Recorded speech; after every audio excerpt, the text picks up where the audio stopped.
ಎಲ್ಲರಿಗೂ ನಮಸ್ಕಾರ. ನಮ್ಮ ಲ್ಯಾಕ್ಸ್ ಬೆಂಗಳೂರು ಪ್ರಸ್ತುತಪಡಿಸುವ ದ ಹಿಂದೂ ಸುದ್ದಿ ವಿಶ್ಲೇಷಣೆಗೆ ತಮಗೆಲ್ಲ ಸ್ವಾಗತ. ಇಂದು ನಾವು 6 ಜನವರಿ 2025 ಬೆಂಗಳೂರು ಎಡಿಷನ್ ನ್ಯೂಸ್ ಪೇಪರನ್ನು ನೋಡಲಿದ್ದೇವೆ. ಈಗ ಈ ದಿನದ ಆರ್ಟಿಕಲ್ಗಳನ್ನು ನೋಡೋಣ. ಮೊದಲ ಆರ್ಟಿಕಲ್ ಬಂದು ahead of prime ministers Paris trip, Rafale scorpion deals reach final leg. ಇದೇ ವರ್ಷ ಫೆಬ್ರವರಿ 10 ಮತ್ತು 11ನೇ ತಾರೀಕು ಫ್ರಾನ್ಸ್ನಲ್ಲಿ ನಡೀತಾ ಇರುವಂತಹ AI ಸಮ್ಮಿಟ್ ಏನಿದೆ, ಈ ಒಂದು ಸಮ್ಮಿಟನ್ನು ಅಟೆಂಡ್ ಮಾಡೋದಕ್ಕೆ ನಮ್ಮ ಪ್ರಧಾನಿಯವರು ಫ್ರಾನ್ಸ್ಗೆ ತೆರಳ್ತಾ ಇದ್ದಾರೆ. ಸೊ ಇದೇ ನಿಟ್ಟಿನಲ್ಲಿ ಫ್ರಾನ್ಸ್ನಲ್ಲಿ ಇರುವಾಗ ಗವರ್ನಮೆಂಟ್ ಟು ಗವರ್ನಮೆಂಟ್ ನೆಗೋಸಿಯೇಷನ್ಸ್ ಇರ್ಬೋದು, ಟಾಕ್ಸ್ ಇರ್ಬೋದು, ಡೀಲ್ಸ್ ಇರ್ಬೋದು, ಅಪ್ರಾಕ್ಸಿಮೇಟ್ಲಿ $10 ಬಿಲಿಯನ್ ಅಷ್ಟು ಡೀಲ್ಸನ್ನು ಭಾರತ ಮತ್ತು ಫ್ರಾನ್ಸ್ ಏನಂತೀವಿ ಫೈನಲೈಸ್ ಮಾಡೋದಕ್ಕೆ ಹೊರಟಿದೆ ಅನ್ನೋದನ್ನು ನಾವು ಇಲ್ಲಿ ತಿಳ್ಕೊತೀವಿ. ಯಾವ ಒಂದು ಏರಿಯಾಲಿ ಈ ಒಂದು ಡೀಲ್ಸ್ಗಳು ನಡೀತಾ ಇದೆ ಅಂತಂದರೆ, ಮೊದಲನೇದಾಗಿ ಬಂದು ರಫೇಲ್ ಜೆಟ್ಗಳು ಏನಿದ್ದಾವೆ, ಇವುಗಳ ರಫೇಲ್ ಜೆಟ್ಸ್ ಅಂತ ಏನು ಕರಿತೀವಿ ಅದು. ಸೊ ಭಾರತ ಫ್ರಾನ್ಸ್ ಹತ್ರ ಸುಮಾರು 26 ರಫೇಲ್ ಫೈಟರ್ ಜೆಟ್ಸ್ ಏನಿದ್ದಾವೆ, ಇವುಗಳನ್ನು ಪ್ರೊಕ್ಯೂರ್ ಮಾಡ್ಕೊಳ್ಳೋದಕ್ಕೆ ಒಂದು ಡೀಲನ್ನು ಫೈನಲೈಸ್ ಮಾಡಬೇಕು ಅಂತ ಡಿಸೈಡ್ ಮಾಡಿದ್ದಾರೆ. ಎರಡನೇ ಡೀಲ್ ಯಾವುದು ಅಂತಂದರೆ, ನಮ್ಮ ಸ್ಕಾರ್ಪಿಯನ್ ಕ್ಲಾಸ್ ಸಬ್ಮರೀನ್ಸ್ ಏನಿದೆ, ಈಗ ಸದ್ಯಕ್ಕೆ 3 ಸಬ್ಮರೀನ್ಸ್ ಇದೆ. ಸೊ ಅದಕ್ಕೆ ಮತ್ತೆ 3 ನಾವು ಫ್ರಾನ್ಸಿಂದ ಪ್ರೊಕ್ಯೂರ್ ಮಾಡ್ಕೋಬೇಕು ಅಂತ ಡಿಸೈಡ್ ಮಾಡಿದ್ದೀವಿ. ಇದು ಸೆಕೆಂಡ್ ಡೀಲು. ಸದ್ಯಕ್ಕೆ ಭಾರತ ಮತ್ತು ಫ್ರಾನ್ಸ್ ಮಧ್ಯೆ ಈ ಒಂದು ವಿಸಿಟ್ ಏನಿದೆ ಫೆಬ್ರವರಿ 10 ಅನ್ನೋದು, ಈ ವಿಸಿಟಲ್ಲಿ ಏನಂತ ಫೈನಲೈಸ್ ಮಾಡ್ಕೋಬೇಕಾಗಿರುವಂಥ ಇದು ಡೀಲ್ಗಳು ಇವೆರಡು, ಒಂದು ರಫೇಲ್ ಜೆಟ್ಟು, ಒಂದು ಸ್ಕಾರ್ಪಿಯನ್ ಕ್ಲಾಸ್ ಬಗ್ಗೆ. ಇನ್ನು ಈಗ ರಫೇಲ್ ಜೆಟ್ಗೆ ಬಂದರೆ, ಈಗ ಆಲ್ರೆಡಿ ಇದೆ ಆ್ಯಂಡ್ ಇನ್ನು 26 ಪ್ರೊಕ್ಯೂರ್ ಮಾಡ್ಕೊಳ್ಳೋದ್ರಿಂದ ಏನಾಗುತ್ತೆ ಅಂತ ಅಂದರೆ, ನಮ್ಮ ಒಂದು ಏನಂತೀವಿ ನೇವಿ ಏರ್ಕ್ರಾಫ್ಟ್ಸ್ ಏನಿದೆ, ಇವುಗಳನ್ನು ನಾವು ಸ್ಟ್ರೆಂಥನ್ ಮಾಡ್ದಂಗೆ ಆಗುತ್ತೆ. ಆ್ಯಂಡ್ ಸದ್ಯಕ್ಕೆ ನಾವು ಯೂಸ್ ಮಾಡ್ತಾ ಇರೋ ನೇವಿ ಏರ್ಕ್ರಾಫ್ಟ್ ಕ್ಯಾರಿಯರ್ಸ್ ಏನಿದೆ, ಸದ್ಯಕ್ಕೆ 2 ಯೂಸ್ ಮಾಡ್ತಾ ಇದ್ದೀವಿ. ಒಂದು INS ವಿಕ್ರಮಾದಿತ್ಯ, ಇದನ್ನ ನಾವು ರಷ್ಯಾದಿಂದ ಪ್ರೊಕ್ಯೂರ್ ಮಾಡ್ಕೊಂಡಿರೋದು. ಇನ್ನೊಂದು INS ವಿಕ್ರಾಂತ್. INS ವಿಕ್ರಾಂತ್ ಬಂದು ನಾವು ಇಂಡಿಜಿನಸ್ ಆಗಿ ಬಿಲ್ಡ್ ಮಾಡಿರುವಂಥದ್ದು. ಸೊ ಸದ್ಯಕ್ಕೆ ಇವೆರಡನ್ನ ನಾವು ನೇವಿ ಏರ್ಕ್ರಾಫ್ಟ್ ಕ್ಯಾರಿಯರ್ಸ್ ಆಗಿ ಬಳಸ್ತಾ ಇದ್ದೀವಿ. ಸೊ ಇದು ನಮಗೆ ಗೊತ್ತಿರಬೇಕು. ಈ ಒಂದು ಆರ್ಟಿಕಲ್ನ ನಾನು ಏನಕ್ಕೆ ತೊಗೊಂಡಿದ್ದೀನಿ ಅಂತಂದರೆ, ಇಲ್ಲಿ ರಫೇಲ್ ಜೆಟ್ಸ್ ಬಗ್ಗೆ ಇದೆ, ಸ್ಕಾರ್ಪಿಯನ್ ಕ್ಲಾಸ್ ಸಬ್ಮರೀನ್ಸ್ ಬಗ್ಗೆ ಇದೆ, INS ವಿಕ್ರಮಾದಿತ್ಯ, INS ವಿಕ್ರಾಂತ್ ಬಗ್ಗೆ ಇದೆ, ಮತ್ತು ಇಲ್ಲಿ ಪ್ರಾಜೆಕ್ಟ್ 75 ಕೂಡ ಬಗ್ಗೆ 75I ಬಗ್ಗೆ ಕೂಡ ಮಾತಾಡ್ತಾ ಇದ್ದಾರೆ. ಸೊ ಇದೆಲ್ಲದರ ಬಗ್ಗೆ ನಾವು ಬೇಸಿಕ್ ಇನ್ಫಾರ್ಮೇಷನ್ ತಿಳ್ಕೊಂಡಿರಬೇಕು. ಇದೆಲ್ಲ ನಾವು ಸ್ಟ್ಯಾಟಿಕ್ ಪಾರ್ಟ್ ಅಥವಾ ಏನು ಸೈನ್ಸ್ ಆ್ಯಂಡ್ ಟೆಕ್ ಪ್ರಿಪ್ರೇಷನ್ ಮಾಡ್ತೀವಿ ಅದರಲ್ಲಿ ಈ ಎಲ್ಲ ಟಾಪಿಕ್ಸ್ನು ನಾವು ಓದಿರ್ತೀವಿ. ಸೊ ಮತ್ತೊಂದು ಸತಿ ಅದನ್ನ ನಾವು ರಿವಿಸಿಟ್ ಮಾಡೋದು ಇಂಪಾರ್ಟೆಂಟ್ ಆಗುತ್ತೆ. ಇದು ಪ್ರಿಲಿಮ್ಸ್ ಪಾಯಿಂಟ್ ಆಫ್ ವ್ಯೂ ಅಲ್ಲಿ ಈ ಡಿಫೆನ್ಸ್ ಇದೇನಿದೆ ಪ್ರೊಕ್ಯೂರ್ಮೆಂಟ್ಸ್ ಅದ್ರ ಬಗ್ಗೆ ಇಂಪಾರ್ಟೆಂಟ್ ಆದರೆ, ಮತ್ತೆ ಪ್ರಿಲಿಮ್ಸ್ ಪಾಯಿಂಟ್ ಆಫ್ ವ್ಯೂನೇ ನೋಡೋದಾದರೆ ಇಂಡಿಯಾ ಮತ್ತು ಫ್ರಾನ್ಸ್ನ ಡಿಫೆನ್ಸ್ ಎಕ್ಸಸೈಸಸ್ ಏನಿದೆ ಅದು ಕೂಡ ಇಂಪಾರ್ಟೆಂಟ್ ಆಗುತ್ತೆ. ಫಾರ್ ಎಕ್ಸಾಂಪಲ್, ಈಗ ಭಾರತ ಮತ್ತು ಫ್ರಾನ್ಸ್ ಮಧ್ಯೆ ಶಕ್ತಿ ಇದೆ, ವರುಣ ಇದೆ, ಗರುಡ ಡಿಫೆನ್ಸ್ ಎಕ್ಸಸೈಸ್ ಇದೆ. ಸೊ ಈ 3 ಎಕ್ಸಸೈಸಸ್ ಕೂಡ ಇಂಡಿಯಾ ಮತ್ತು ಫ್ರಾನ್ಸ್ ಮಧ್ಯೆನೇ ನಡೀತಾ ಇದೆ. ಆ್ಯಂಡ್ ಇದು ಯಾವುದು ನೇವಿನ, ಏರ್ಫೋರ್ಸಾ ಅಥವಾ ಮಿಲಿಟ್ರಿನ ಅನ್ನೋದನ್ನು ಆರ್ಮಿನ ಅನ್ನೋದನ್ನ ನೀವು ಒಂದ್ಸತಿ ಚೆಕ್ ಮಾಡ್ಕೋಬೇಕಾಗತ್ತೆ.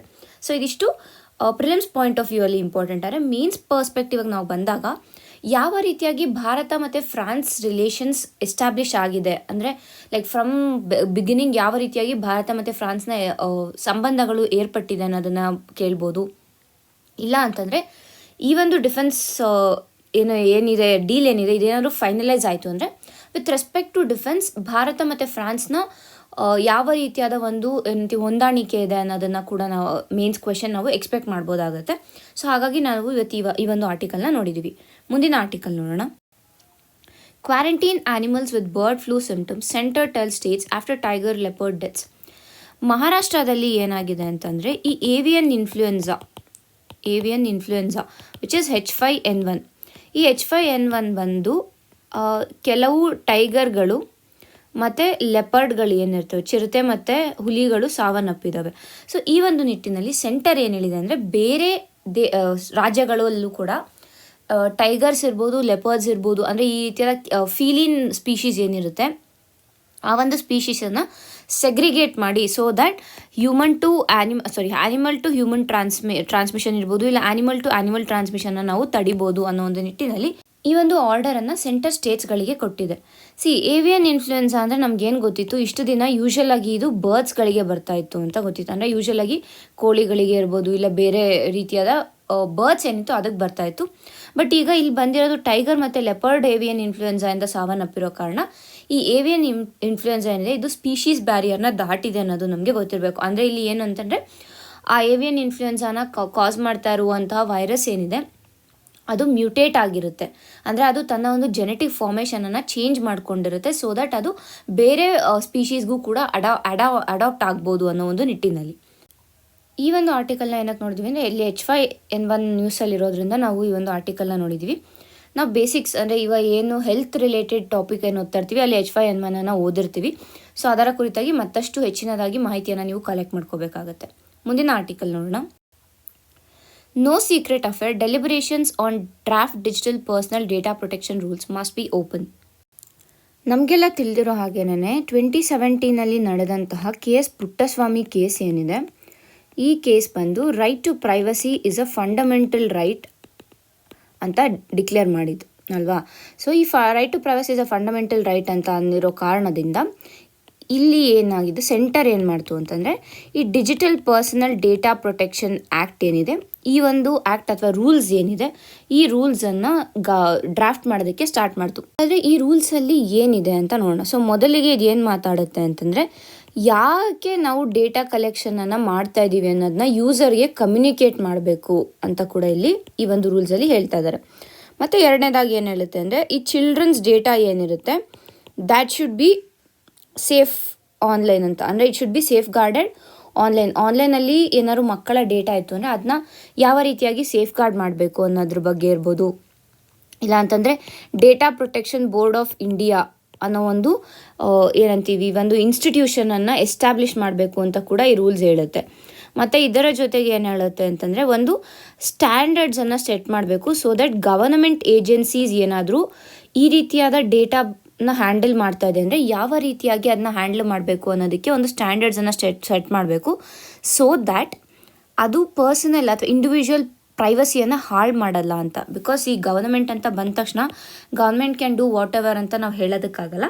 ಸೊ ಗವರ್ಮೆಂಟ್ಗೂ ಕೂಡ ಒಂದು ಸೆಟ್ ಆಫ್ ಸ್ಟ್ಯಾಂಡರ್ಡ್ಸನ್ನು ಡಿಫೈನ್ ಮಾಡಬೇಕು, ಸೊ ದಟ್ ಇಂಡಿವಿಜುವಲ್ ಪ್ರೈವಸಿ ಯಾವುದೇ ರೀತಿಯಾಗಿ ಹಾರ್ಮ್ ಆಗಲ್ಲ ಅಂತ. ಸೊ ಈ 4 ಇಂಪಾರ್ಟೆಂಟ್ ಪಾಯಿಂಟ್ಸ್ ಏನಿದೆ ಇದು ಡೇಟಾ ಪ್ರೊಟೆಕ್ಷನ್ ರೂಲ್ಸ್ ಏನಿದೆ ಆ ರೂಲ್ಸಲ್ಲಿ ಡ್ರಾಫ್ಟ್ ರೂಲ್ಸ್ ಏನು ಬಿಟ್ಟಿದ್ದಾರೆ ಅದರಲ್ಲಿ ಇದೆ. ಬಟ್ ಇಲ್ಲಿ ಪ್ರಾಬ್ಲಮ್ ಏನಾಗಿದೆ ಅಂತಂದರೆ ಈ ರೂಲ್ಸ್ ಏನು ಡ್ರಾಫ್ಟ್ ಮಾಡಿದ್ದಾರೆ ಇಲ್ಲಿ ಡೆಲಿಬರೇಟಿವ್ ಪ್ರಾಸೆಸ್ಸನ್ನು ಮಾಡಿಲ್ಲ ಅವರು. ಅಂದರೆ ಇವಾಗ ಯಾವುದೇ ಒಂದು ಲೆಜಿಸ್ಲೇಷನನ್ನು ನಾವು ಮಾಡ್ತಾ ಇದ್ದೀವಿ ಅಂತ ಅಂದರೆ ಅಲ್ಲಿ ಸ್ಟೇಕ್ ಹೋಲ್ಡರ್ಸ್ ಯಾರು ಇರ್ತಾರೆ ಆ ಸ್ಟೇಕ್ ಹೋಲ್ಡರ್ಸನ್ನು ಕನ್ಸಿಡರ್ ಮಾಡಬೇಕಾಗುತ್ತೆ.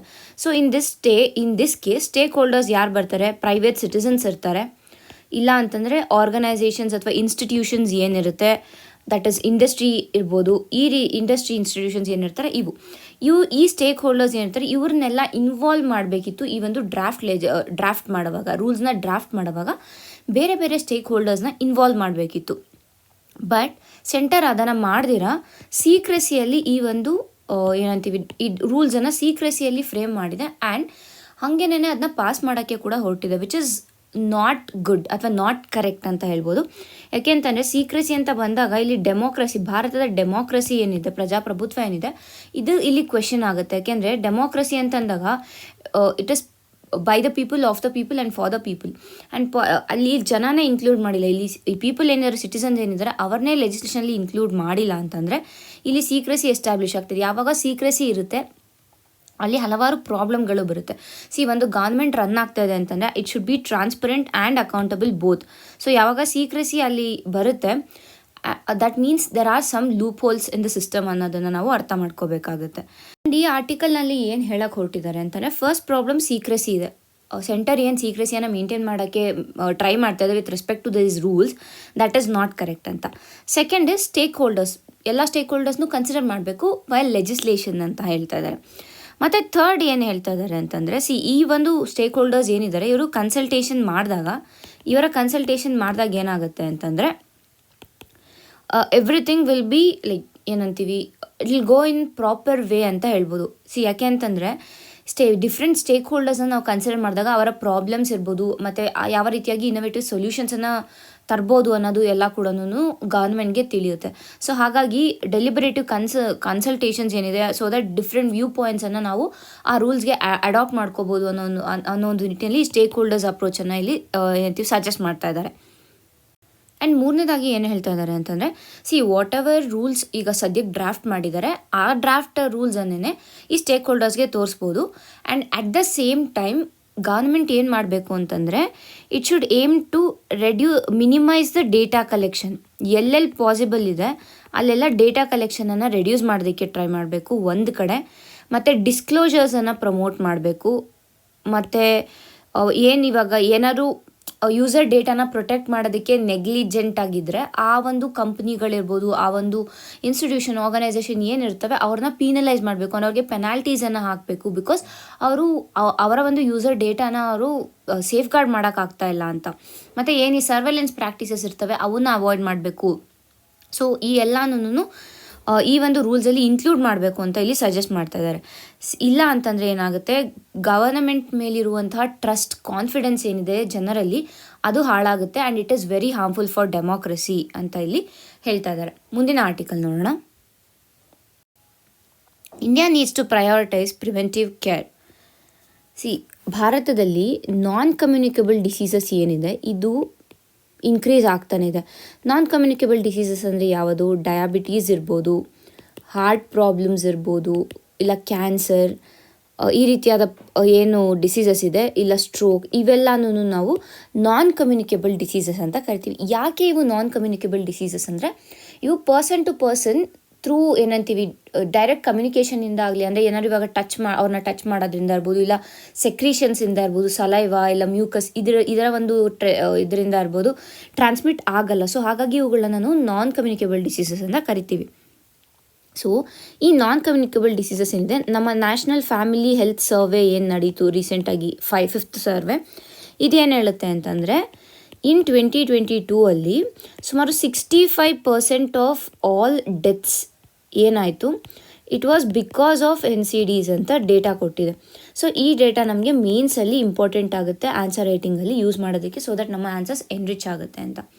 ಸೊ NFHS 5 ಏನು ಹೇಳುತ್ತೆ, 2022ರಲ್ಲಿ ಆದಂತಹ ಮರಣಗಳನ್ನು ನಾವು ನೋಡಿದ್ರೆ ಅಲ್ಲಿ 65% ಮರಣಗಳು was because of non communicable diseases ಅಂತ ಹೇಳ್ತಾ ಇದೆ.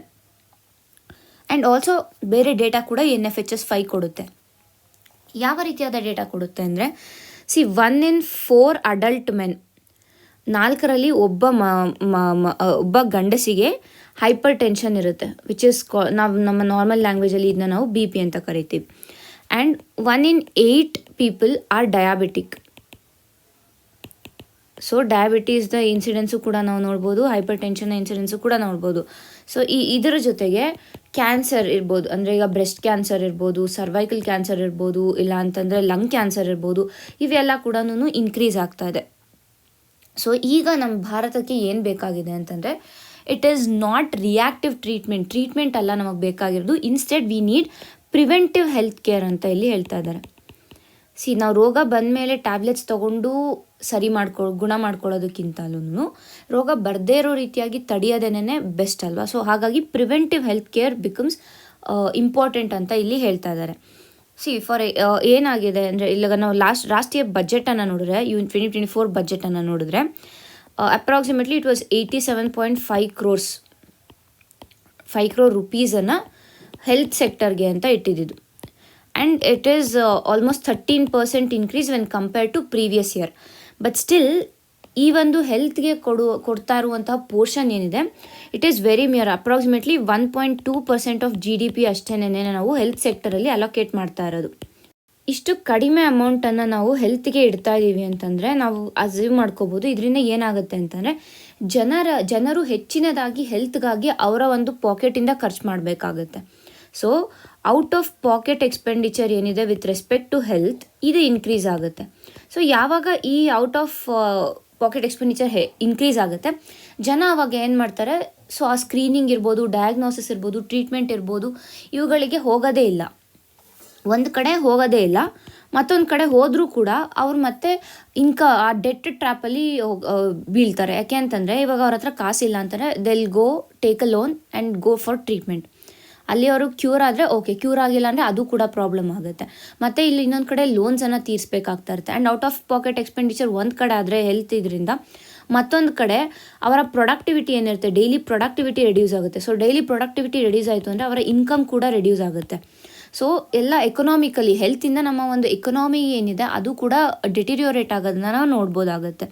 ಮತ್ತು WHO ಒಂದು ಡೇಟಾನ ಕೊಡುತ್ತೆ. ಏನು ಹೇಳುತ್ತೆ WHO ಅಂತಂದರೆ, ಈ NCDಗಳ ಬರ್ಡನ್ ಏನಿದೆ ಭಾರತದ ಮೇಲೆ, ಎಕನಾಮಿಕ್ ಬರ್ಡನ್ ಎಷ್ಟು ತರುತ್ತೆ NCD ಅಂತಂದರೆ, by 2030 2030 it will be approximately 280 lakh crores. So ಇಷ್ಟು ಎಕನಾಮಿಕ್ ಬರ್ಡನ್ನು ಬಿಕಾಸ್ ಆಫ್ NCD ಭಾರತ ಅನುಭವಿಸ್ಬೇಕಾಗುತ್ತೆ ಅಂತ ಇಲ್ಲಿ ಹೇಳ್ತಾ ಇದೆ. ಸೊ ಇದನ್ನೆಲ್ಲ ನಾವು ನೋಡಿದ್ರೆ, ಅಂದರೆ ಇಲ್ಲಿ ಬಜೆಟಿಂಗ್ ಇರ್ಬೋದು, ಇಲ್ಲಿ ಆಗುವಂಥ ಔಟ್ ಆಫ್ ಪಾಕೆಟ್ ಎಕ್ಸ್ಪೆಂಡಿಚರ್ ಇರ್ಬೋದು, ಪ್ರೊಡಕ್ಟಿವಿಟಿ ರೆಡ್ಯೂಸ್, ಇನ್ಕಮ್, ಇಕನಾಮಿ ಡೆಟಿರಿಯೋರೇಟ್ ಆಗೋದಿರ್ಬೋದು, ಇಲ್ಲ ಈ ಎಕನಾಮಿಕ್ ಬರ್ಡನ್ ಇರ್ಬೋದು ಭಾರತದಲ್ಲಿ, ಇದೆಲ್ಲ ಏನಾಗುತ್ತೆ ಅಂತಂದರೆ ಇದರಿಂದ ಓವರಾಲ್ ಭಾರತದ ಡೆವಲಪ್ಮೆಂಟ್ ಹಾರ್ಮ್ ಆಗ್ತಾ ಇದೆ. ಸೊ ಹಾಗಾದರೆ ಏನು ಮಾಡಬೇಕು ಅಂತಂದರೆ, it's better it is better to go for preventive health care ಅಂತ ಹೇಳ್ತಿದ್ದಾರೆ. ಸೊ ಪ್ರಿವೆಂಟಿವ್ ಹೆಲ್ತ್ ಕೇರ್ ಅಂತಂದರೆ ಯಾವ ರೀತಿಯಾಗಿ ಮಾಡಬೇಕು ಅಂತಂದರೆ, ಒಂದು ರೆಗ್ಯುಲರ್ ಸ್ಕ್ರೀನಿಂಗ್ಸ್ ಇರಬೇಕು. ಸೊ ಈಗ ಕ್ಯಾನ್ಸರ್ ಅಂತ ಬಂದಾಗ ಇಂಡಿಯಾಲಿ ಈಗ ಆಲ್ರೆಡಿ ಇದೆ, ಲೈಕ್ 40 ಅಬವ್ 35-40 ಅಬವ್ ಇದ್ದು ಅಂತಂದರೆ yearly once or 2 years once you have to go and get it screen for ಒಂದು ಟೆಸ್ಟನ್ನು ಮಾಡಿಸ್ಬೇಕು. ಸೊ ದಟ್ ಕ್ಯಾನ್ಸರ್ ಇದೆಯಾ ಇಲ್ವಾ ಅಂತ ತಿಳಿಯುತ್ತೆ ನಿಮಗೆ ಅಂತ. ಸೊ ಆ ರೀತಿಯಾಗಿ ರೆಗ್ಯುಲರ್ ಸ್ಕ್ರೀನಿಂಗ್ ನಡೀತಾ ಇರಬೇಕು. ಆ ಸ್ಕ್ರೀನಿಂಗ್ಸ್ ಮಾಡೋದ್ರಿಂದ ಈಗಾಗಲೇ ಹೇಳಿರೋ ಥರ ಅರ್ಲಿ ಇಂಟರ್ವೆನ್ಷನ್ ಆಗುತ್ತೆ ಒಂದು ಕಡೆ. ಸೊ ಅದರ ಜೊತೆಗೆ ಮತ್ತೇನು ಮಾಡ್ಬೋದು, ಸೊ ಒಂದು screening, early screening and early plus regular screening ಅಂತ ಇಟ್ಕೊಳ್ಳೋಣ. This are solutions. ಮತ್ತು ಸೆಕೆಂಡ್ ಏನು ಮಾಡ್ಬೋದು ಅಂದರೆ ಟ್ಯಾಕ್ಸ್ ಇನ್ಸೆಂಟಿವ್ಸನ್ನು ಕೊಡ್ಬೋದು, ಮತ್ತು ಸಬ್ಸಿಡೈಸ್ಡ್ ಸ್ಕ್ರೀನಿಂಗ್ಸನ್ನು ಕೊಡ್ಬೋದು. ಯಾಕೆಂದರೆ ಈ ಸ್ಕ್ರೀನಿಂಗ್ಸ್ ಅಂತ ಹೋದಾಗ, ರೆಗ್ಯುಲರ್ ಸ್ಕ್ರೀನಿಂಗ್ಸ್ ಅಂತ, that will also cost huge amount. Somewhere between 8,000 to 15,000 ಬರೀ ಸ್ಕ್ರೀನಿಂಗ್ ಟೆಸ್ಟಿಂಗ್ಗೇನೆ ಆಗುತ್ತೆ. ಸೊ ಹಾಗಾಗಿ ಅಲ್ಲಿ ಟ್ಯಾಕ್ಸ್ ಇನ್ಸೆಂಟಿವ್ಸನ್ನು ಕೊಡೋದಿರ್ಬೋದು, ಇಲ್ಲ ಸಬ್ಸಿಡೀಸನ್ನು ಕೊಡೋದಿರ್ಬೋದು, ಇವನ್ನೆಲ್ಲ ಮಾಡಿದಾಗ ಏನಾಗುತ್ತೆ ಅಂದರೆ ಜನ ಮತ್ತಷ್ಟು ಏನಂತೀವಿ ತಮ್ಮ ಒಂದು ಹೆಲ್ತ್ ಬಗ್ಗೆ ಕೇರನ್ನು ತೊಗೊಳಕ್ಕೆ ಸ್ಟಾರ್ಟ್ ಮಾಡ್ತಾರೆ. ಇಲ್ಲಿ ನಾನು ಟ್ಯಾಕ್ಸ್ ಇನ್ಸೆಂಟಿವ್ಸ್ ಅಂತ ಮಾತಾಡಿದೆ. ಸೊ ಈ ಟ್ಯಾಕ್ಸ್ ಇನ್ಸೆಂಟಿವ್ಸ್ ಏನಕ್ಕೆ ಮಾತಾಡಿದೆ ಇಲ್ಲಿ ಅಂತಂದರೆ, ನಮ್ಮ ಫೈನಾನ್ಸ್ ಆ್ಯಕ್ಟ್ ಏನಿದೆ 2013 ಬಂದಂಥ ಫೈನಾನ್ಸ್ ಆ್ಯಕ್ಟ್ ಏನಿದೆ, ಈ ಆ್ಯಕ್ಟ್ ಏನು ಹೇಳುತ್ತೆ ಅಂತಂದರೆ, ಪ್ರಿವೆಂಟಿವ್ ಹೆಲ್ತ್ ಕೇರ್ಗಾಗಿ 5,000 ಟ್ಯಾಕ್ಸ್ ರಿಡಕ್ಷನನ್ನು ನಾವು ಕೊಡ್ತೀವಿ ಅಂತ ಸೆಂಟರ್ ಹೇಳಿತ್ತು. Under section 80D of IT act ಏನಿದೆ, ಈ ಆ್ಯಕ್ಟ್ ಪ್ರಕಾರ, section 80D of IT act ಪ್ರಕಾರ 5,000 rupees ಡಿಡಕ್ಷನ್, ಟ್ಯಾಕ್ಸ್ ಡಿಡಕ್ಷನನ್ನು ಕೊಡ್ತೀವಿ ಫಾರ್ ಪ್ರಿವೆಂಟಿವ್ ಸ್ಕ್ರೀನಿಂಗ್ ಅಂತ ಹೇಳಿತು. ಅದು ಯಾವಾಗ 2013 ಆ್ಯಂಡ್ ಇವಾಗ 2023, 2024 10 years ಆದರೂ ಕೂಡ ಇದೇ ಅಮೌಂಟನ್ನು ಮೇಂಟೈನ್ ಮಾಡ್ತಾ ಇದ್ದಾರೆ. ಬಟ್ ಆದರೆ ನಮ್ಮದು ಪ್ರೈಸ್ ಅಷ್ಟೇ ಇದೆಯಾ? ಇಲ್ಲ, ಪ್ರೈಸ್ ಇನ್ಕ್ರೀಸ್ ಆಗಿದೆ. ಸೊ ಇದನ್ನು ಕೂಡ ಇನ್ಕ್ರೀಸ್ ಮಾಡಬೇಕು ಅಂತ ಇಲ್ಲಿ ಒಂದು ಸಜೆಷನನ್ನು ಕೂಡ ಕೊಡ್ತಾ ಇದ್ದಾರೆ. ಸೊ ಮತ್ತು ಇನ್ನು ಏನು ಮಾಡ್ಬೋದು ಅಂತಂದರೆ, ಅಂದರೆ ಈ ಮುಂದೆ ಏನು ಮಾಡ್ಬೋದು, ಇದೆಲ್ಲ ಒಂದು ಸಜೆಷನ್ಸ್ ಆದರೆ, ಮತ್ತು ರಿಫಾರ್ಮ್ ಮಾಡೋದಕ್ಕೆ ಯಾವ ಸ್ಟೆಪ್ಸನ್ನು ತೊಗೋಬೋದು ಅಂತ ಇಲ್ಲಿ ಕೆಲವು ಸಜೆಷನ್ಸನ್ನು ಕೊಡ್ತಾ ಇದ್ದಾರೆ. ಫಾರ್ ಎಕ್ಸಾಂಪಲ್, ಫಸ್ಟ್ ಸಜೆಷನ್ ಯಾವ ರೀತಿಯಾಗಿ ನಾವು ನೆಕ್ಸ್ಟು ಸ್ಟೆಪ್ಸನ್ನು ತೊಗೋಬೇಕು ಅಂತಂದರೆ, ಏನು ಮಾಡಬೇಕು, ಥ್ರೂ ಆಯುಷ್ಮಾನ್ ಹೆಲ್ತ್ ಕ್ಲಿನಿಕ್ಸ್ ಏನಿದೆ, health clinics and wellness centres ಏನಿದೆ, ಇದರ ಮುಖಾಂತರ ಅರ್ಲಿ ಇಂಟರ್ವೆನ್ಷನ್ ಆ್ಯಂಡ್ ಕೇರ್ ಏನಿದೆ ಇದನ್ನು ಸ್ಟ್ರೆಂಥನ್ ಮಾಡಬೇಕು. ಅಂದರೆ ಏನೇ ಈ ಆಯುಷ್ಮಾನ್ ಹೆಲ್ತ್ ಕ್ಲಿನಿಕ್ಸ್ ಏನಿದೆ, ಇಲ್ಲಿ ಎಲ್ಲ ರೀತಿಯಾದ ಸ್ಕ್ರೀನಿಂಗ್ ಫೆಸಿಲಿಟೀಸನ್ನು ಕೊಟ್ಟಿರಬೇಕು. ಅರ್ಲಿ ಡಿಟೆಕ್ಷನ್ಗೆ ಯಾವುದೋ ಒಂದು ಡಿಸೀಸನ್ನು ಡಿಟೆಕ್ಟ್ ಮಾಡಬೇಕು ಅಂದರೆ ಅಲ್ಲಿ ಏನೇನಿರಬೇಕು ಅದೆಲ್ಲನೂ ಇಲ್ಲಿ ಅವೈಲಬಿಲಿಟಿ ಇರಬೇಕು. ಆ ಒಂದು ಎಕ್ವಿಪ್ಮೆಂಟ್ಸ್ ಏನು ಬೇಕು ಆ ಡಯಾಗ್ನೋಸಿಸ್ಗೆ, ಅದೆಲ್ಲ ಕೂಡ ಈ ಆಯುಷ್ಮಾನ್ ಹೆಲ್ತ್ ಕ್ಲಿನಿಕ್ಸಲ್ಲಿ ಅವೈಲಬಲ್ ಇರಬೇಕು. ಸೊ ಅದರಿಂದ ಅರ್ಲಿ ಇಂಟರ್ವೆನ್ಷನ್ ಅಲ್ಲಿ ಆಗುತ್ತೆ. ಆಗ ಏನು ಬರ್ಡನ್ ಇದೆ, ಫಿನಾನ್ಷಿಯಲ್ ಬರ್ಡನ್ ಇರ್ಬೋದು, ಎಕನಾಮಿಕ್ ಲಾಸ್ ಇರ್ಬೋದು, ಮತ್ತು ಏನು ಔಟ್ ಆಫ್ ಪಾಕೆಟ್ ಎಕ್ಸ್ಪೆಂಡಿಚರ್ ಇದೆ, ಇದೆಲ್ಲ ಕೂಡ ರೆಡ್ಯೂಸ್ ಆಗುತ್ತೆ. ಮತ್ತು ಎರಡನೇದಾಗಿ ಏನು ಮಾಡ್ಬೋದು ಅಂತಂದರೆ, ಈ ಸ್ಕ್ರೀನಿಂಗ್ ಏನಿದೆ, ಈ ಅರ್ಲಿ ಇಂಟರ್ವೆನ್ಷನ್ ಅಂದಾಗ ಏನು ಸ್ಕ್ರೀನಿಂಗ್ ಇದೆ, ಅಂದರೆ ಟೆಸ್ಟ್ಗಳನ್ನು ಮಾಡುವಂಥ ಸ್ಕ್ರೀನಿಂಗ್ ಏನಿದೆ, ಆ ಸ್ಕ್ರೀನಿಂಗನ್ನು ಪ್ರೈವೇಟ್ ಸೆಂಟರ್ಸಲ್ಲಿ ಮಾಡ್ಬೋದು. ಯಾವ ರೀತಿಯಾಗಿ ಮಾಡ್ಬೋದು ಅಂತಂದರೆ, ಒಂದು ಸಬ್ಸಿಡೈಸ್ಡ್ ರೇಟಲ್ಲಿ ಕೊಡೋಂಗೆ ಇರ್ಬೋದು, ಮತ್ತು ಇನ್ನೊಂದು ಇನ್ಶೂರೆನ್ಸ್ ಥ್ರೂ.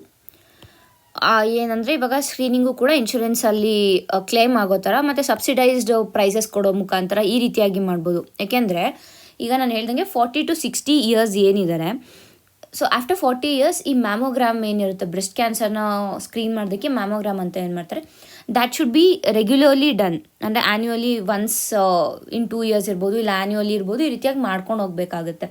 ಸೊ ಆವಾಗ ಏನು ಮಾಡ್ಬೋದು ಅಂದರೆ ಅವ್ರಿಗೆ ಡಿಸ್ಕೌಂಟ್ಸನ್ನು ಕೊಡೋದಿರ್ಬೋದು, ಸಬ್ಸಿಡೀಸನ್ನು ಕೊಡೋದಿರ್ಬೋದು, ಇಲ್ಲ ಇನ್ಶೂರೆನ್ಸಲ್ಲಿ ಈ ಒಂದು ಇದನ್ನು ಇನ್ಕ್ಲೂಡ್ ಮಾಡೋದಿರ್ಬೋದು, ಎಲ್ಲವನ್ನೂ ಮಾಡಬೇಕು ಅಂತ.